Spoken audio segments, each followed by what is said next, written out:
কিরে, কেমন আছিস? কোনো রকম চলছে আর কি। তুই এতদিন পর কোথা থেকে আসলি? আমি এখন রাজশাহী থাকি। এই তো কিছুক্ষণ আগেই এলাকায় আসলাম। দেখে যা বুঝলাম আমাদের এলাকা আগের মতোই আছে, কোনো উন্নতি নেই। তোর অবস্থা দেখে তো মনে হচ্ছে ভালোই উন্নতি হয়েছে তোর। কি কাজ করিস রাজশাহীতে? ঋণ করে কি খাই আমি? ঋণ করে কি খাস মানে? তোর কথার কিছুই বুঝলাম না আমি। আমি এক এক সময় এক এক জায়গায় যাই আর মানুষের কাছ থেকে ঋণ করি। এটাই আমার কাজ। এইসব ঋণ পরিশোধ করিস কিভাবে? পরিশোধ কেন করব? যখন সবার কাছ থেকে ঋণ নেওয়া শেষ হয়ে যায়, তখন শুধু টুক করে বর্ডার পার হয়ে ওই পারে চলে যাই। কি বলিস এসব তুই? তাহলে কি এই ঋণের টাকা আর পরিশোধ করতে না?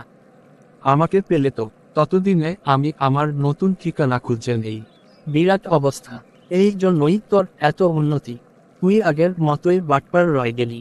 এই বছরের শহরের জমি কিনেছি। এলাকায় 2টা পুকুর সহ বিঘা 5 জমি কিনেছি।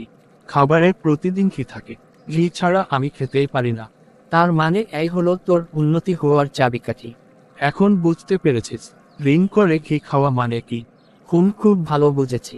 তোর আর আমাদের দেশের অবস্থা একই রকম।